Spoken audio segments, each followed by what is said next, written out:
लोगों के दिमाग में कोई नैरेटिव सेट तो नहीं किया जा रहा, क्योंकि जब इस तरह की बातें मीडिया के थ्रू भेजी जाती है या ये इस तरह की हवाएं चलाई जाती हैं तो लोगों का जो दिमाग होता है फिर वो उस तरह से काम करना शुरू कर देता है। मेरी बात जिस तरह से लोगों से हुई, एक दो लोगों से मैंने बात की तो उन्होंने कहा यार बीजेपी ने तो हल्ला मचा रखा, ये है इस बार भी बीजेपी आएगी, बीजेपी कुछ ऐसा करेगी। मैंने कहा बीजेपी क्या करने वाली है? कह रही है वो 400 प्लस की बात कर रही है, तो 400 प्लस वो सीट ला रही है। मैंने कहा तो सीट लाएगी कहाँ से? तुम किसके साथ हो? उसने कहा मुझे कि हम तो बसपा के साथ हैं, हम तो बीएसपी को वोट देते हैं। तो मैंने कहा अगर तुम बीजेपी के कार्यकर्ता होते और इस बात को कहते तो मैं तुम्हारी बात को मान लेता, लेकिन जब तुम बीजेपी के साथ ही नहीं हो तो तुम इस तरह की बात क्यों कर रहे हो? मैंने और भी लोगों से बात की, वो इस तरह की बात करते हैं लेकिन वो बीजेपी के पक्ष में नहीं है। बीजेपी ने जिस तरह से जनता के साथ जो वादे किए वो पूरे नहीं किए, जिस तरह से देश के अंदर महंगाई है, बेरोजगारी है, तो उस हिसाब से देखा जाए तो जनता बीजेपी के खिलाफ है। लेकिन सोशल मीडिया पर या मीडिया जो है, गोदी मीडिया हम कहते हैं, उसके माध्यम से जो प्रचार किया जा रहा है वो 400 सीटें पार का जो नारा दिया जा रहा है, तो ये तो बेबुनियाद दिखाई दे रहा है। ज़मीनी हकीकत में बीजेपी के खिलाफ बड़े बड़े आंदोलन हो रहे हैं, किसानों के आंदोलन हो रहे हैं, तो इसका मतलब कहीं ना कहीं झोल झाल हमें दिखाई दे रहा है और इस बार बीजेपी को नुकसान हो सकता है। क्या बीजेपी 200 या 250 सीटों पर सिमट जाएगी? ऐसा हो सकता है। उत्तर प्रदेश मात्र एक राज्य ऐसा बचा है जहां वर्तमान में बीजेपी को फायदा अभी तक थोड़ा नजर आ रहा है, क्योंकि बीजेपी बाकी राज्यों में नुकसान बीजेपी को होने वाला है, तो उत्तर प्रदेश के अंदर अभी वर्तमान में अगर हम बात करें तो यहां उनको फायदा नजर आ रहा है। और ये फायदा भी जब तक है जब तक पूरी तरह से प्रचार प्रसार सारी जो पार्टियां हैं वो शुरू ना कर दें। अगर हम उत्तर प्रदेश की भी बात करें तो यहाँ जो फायदा बीजेपी को मिलता है वो समाजवादी पार्टी की वजह से मिलता है। अब मैं आरोप समाजवादी पार्टी पे नहीं लगा रहा हूँ, मैं आपको इसका विश्लेषण अगर करूं तो आप भी मेरी बातों को सही मानेंगे।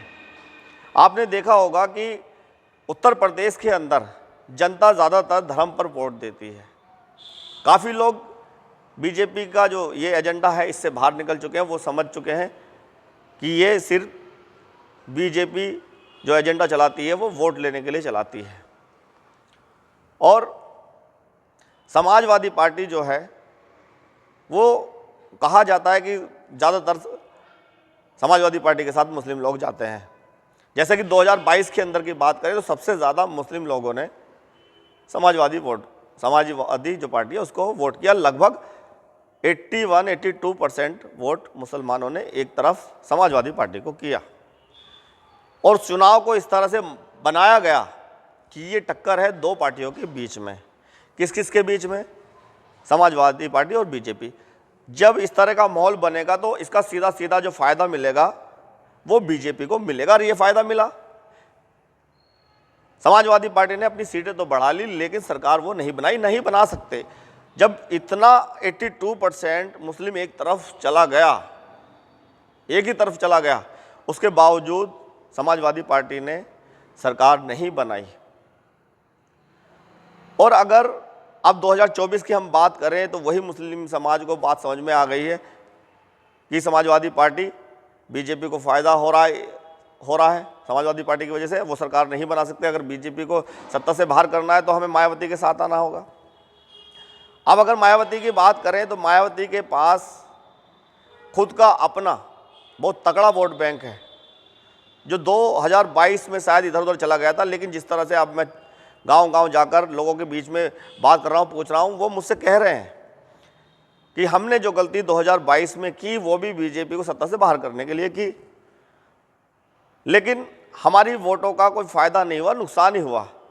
अगर हम बीएसपी के साथ हो जाते तो सत्ता बदल जाती और मायावती जी की सरकार आ जाती। और इस 2024 के चुनाव में वो जनता जो है वो बीएसपी के साथ है। बीएसपी के साथ सारा दलित समाज तो रहता ही रहता है। इस बार ऐसा लग रहा है कि 90% दलित सीधा बीएसपी पे जाने वाला है। और दूसरे समाज, पिछड़ी जाति में से गुज्जर समाज, कुशवाहा, मौर्य, सैनी, ये सारे के सारे बीएसपी के साथ जाने वाले हैं। पसंद भी करते हैं। कार्यकाल जैसा रहा है बीएसपी का 2007 से 12 का, उसमें जो काम हुए हैं वो आज तक किसी भी पार्टी ने नहीं किए।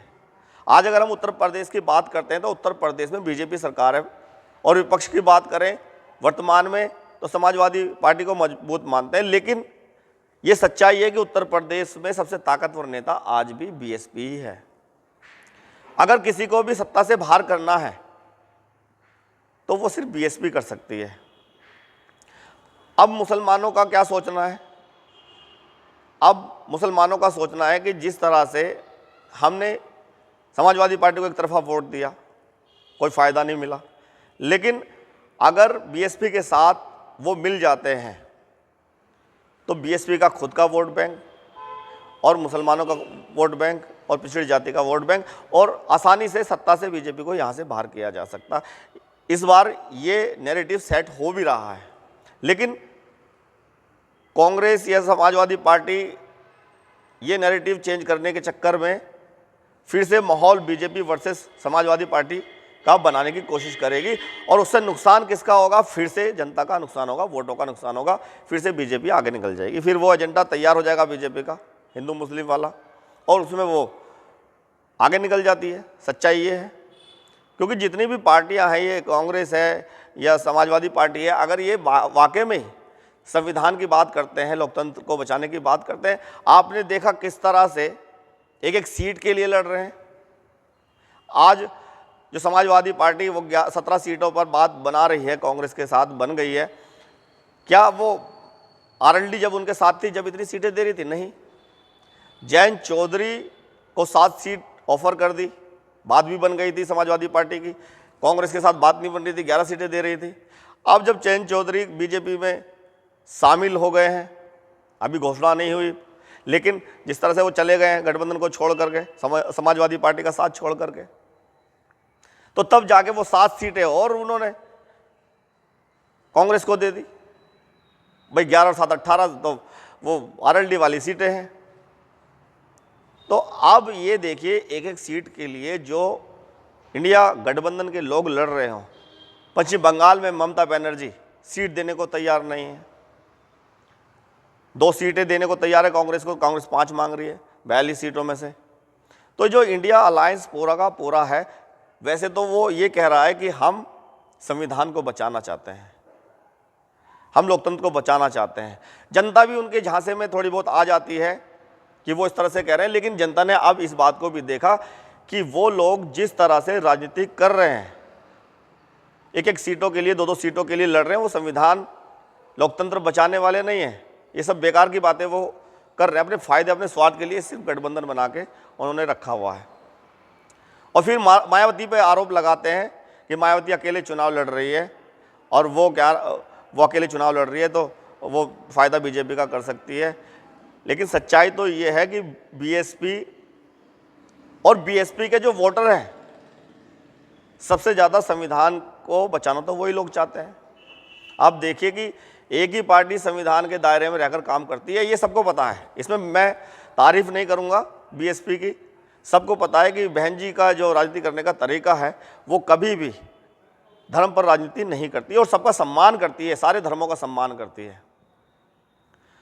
तो उनकी राजनीति और इनकी राजनीति में बहुत जमीन आसमान का फर्क है। और संविधान के दायरे में जो सबसे ज़्यादा रहकर काम करता है, तो संविधान को वही बचा सकता है। तो बीएसपी के जो विचार हैं, जो विचारधारा है, वो संविधान वाली है। तो सबसे ज़्यादा संविधान को बचाने वाली पार्टी कौन सी हुई? बीएसपी। और बीएसपी के वोटर हैं, वो हमेशा लड़ मर जाते हैं किसके लिए? संविधान के लिए। तो जब देश में संविधान ही बचाना है, तो जो सबसे बड़ी पार्टी है उत्तर प्रदेश के अंदर, जो संविधान को बचाना चाहती है, हमेशा से जो सबसे ज़्यादा सम्मान करती है, तो सारी पार्टियों को उनके साथ जाना चाहिए। भाई वाकई में अगर तुम संविधान को बचाना चाहते हो, बीजेपी को सत्ता से बाहर करना है, तो सारे के सारे मिलकर बीएसपी के साथ जाएं। और बीएसपी की ताकत देखिए आप। अगर बहन जी ने अकेले चुनाव लड़ने की घोषणा की है, तो बहन जी को अगर आप देश का प्रधानमंत्री चुन लो, चेहरा बना दो, तो देश की राजनीति तो वैसे ही बदल जाएगी। बीजेपी मैं मान कर चल रहा हूँ कि 100 सीट भी नहीं ला सकती। अगर प्रधानमंत्री पद का दावेदार मायावती जी को घोषित कर दिया जाता है इंडिया अलायंस की तरफ से, तो मैं कह रहा हूँ 100 सीटों पर ही बीजेपी सिमट जाएगी और केंद्र में सरकार विपक्ष की आसानी से बन सकती है। तो जो संविधान को बचाना चाहते हैं वो इस तरह का काम उनको करना चाहिए, लेकिन वो ऐसा नहीं करेंगे। इसलिए बीएसपी का बिल्कुल सही फैसला है, वो इन लालची, इन स्वार्थी लोगों के साथ नहीं है। अगर ये अपना लालच और स्वार्थ छोड़ देंगे तो शायद ये मायावती को प्रधानमंत्री पद का उम्मीदवार घोषित कर देंगे। चलिए, ये तो देखने वाली बात होगी कि इनमें ये अकल आएगी या नहीं आएगी, लेकिन आप इस बात को समझो कि बीएसपी अगर अकेले चुनाव लड़ती है तो ये मुस्लिम समाज के लोग अगर बहन जी के साथ आ जाते हैं, बीएसपी के साथ आते हैं, तो भी बीजेपी को सबसे ज़्यादा नुकसान बीएसपी से होगा और कांग्रेस और समाजवादी पार्टी वो 1 या 2 सीटों पर सिमट जाएंगी। अब मैं ये बातें क्यों कह रहा हूँ? अब कांग्रेस का और समाजवादी पार्टी का आपने देखा गठबंधन बना, उस गठबंधन के अंदर कितनी ताकत या कितनी सच्चाई है कि लोग उनको वोट देंगे। 2019 की बात कर लो आप, 2019 में बीएसपी और समाजवादी पार्टी का गठबंधन हुआ। हम कह सकते हैं कि वो माहौल अलग था, अब माहौल अलग है, लेकिन अगर हम बात करें जब वो गठबंधन हुआ था तो बीएसपी उत्तर प्रदेश के अंदर सबसे ताकतवर है, समाजवादी पार्टी है उसके बाद, और कांग्रेस का यहाँ कुछ है नहीं उत्तर प्रदेश के अंदर। तो जब मायावती के साथ समाजवादी पार्टी थी और जब मात्र 5 सीटें समाजवादी पार्टी लाई और 10 सीटें बसपा की आई और कई ऐसी सीटें थी वो बीएसपी जीतने वाली थी, तो जब इतनी बड़ी बड़ी ताकतें चुनाव लड़ी तब इसको फ़ायदा कुछ नहीं हुआ। समाजवादी पार्टी को 5 सीट आई, अब तो और भी कमज़ोर पार्टी उसके साथ जुड़ी हुई है कांग्रेस। तो क्या आपको लगता है 5 सीट भी आ पाएगी समाजवादी पार्टी की? मुस्लिम जिस तरह से ऐलान कर रहा है, जिस तरह से मुस्लिम इलाकों से या मुस्लिम नेताओं के बयान आ रहे हैं बीएसपी के लिए, मायावती को प्रधानमंत्री बनाइए, इस तरह की बात आ रही है, उससे सीधा सीधा साबित ये हो रहा है कि इस बार बीएसपी बहुत अच्छा करने वाली है उत्तर प्रदेश के अंदर, और कांग्रेस और समाजवादी पार्टी बीजेपी को हरा नहीं सकती, उनका और नुकसान होगा। ये तो लॉजिक वाली बात मैं आपको बता रहा हूँ कि जो बीएसपी के साथ मिल करके, जो इतनी ताकतवर है, उसके साथ मिल करके 5 सीटें लाई थी और बहन जी की 10 सीटें आई थी, और कांग्रेस तो बहुत कुछ भी नहीं है, उसके साथ मिलकर क्या समाजवादी पार्टी चुनाव लड़ सकती है। तो इस माहौल को जो बीजेपी बनाने की कोशिश करेगी या समाजवादी और कांग्रेस बनाने की कोशिश करेगी, उस माहौल से बचना है। अगर सच में वास्तव में संविधान को हम सबको मिलकर बचाना है और मुस्लिम समाज जिस तरह से मुस्लिम समाज के ऊपर अत्याचार हो रहे हैं या दलितों के ऊपर अत्याचार हो रहे हैं, पिछड़ों के साथ अत्याचार हो रहे हैं, किसानों के साथ जो किसानों के धरने प्रदर्शन चल रहे हैं, तो इन चीज़ों को अगर ख़त्म करना है, इनसे बचना है, तो हमें सही सोचकर फैसला लेना होगा, और वो फैसला यही होगा कि प्रधानमंत्री मायावती को बनाना पड़ेगा। इंडिया अलायंस की मजबूरी हो या ज़रूरी हो, मायावती को देश का प्रधानमंत्री घोषित कर दे। एक हफ्ते के अंदर देश की हवा, देश की राजनीति पूरी की पूरी बदल जाएगी। और ये भी मैं बात आपको लिख के दे सकता हूँ कि मायावती जैसे ही प्रधानमंत्री बनेगी, उनके कार्यकाल में जो काम होंगे, फिर बहन जी को कोई केंद्र से हटा नहीं सकता। मायावती हमेशा फिर जब तक उनका टाइम होगा वो प्रधानमंत्री बनी रहेगी। बहुत बहुत धन्यवाद, नमस्कार।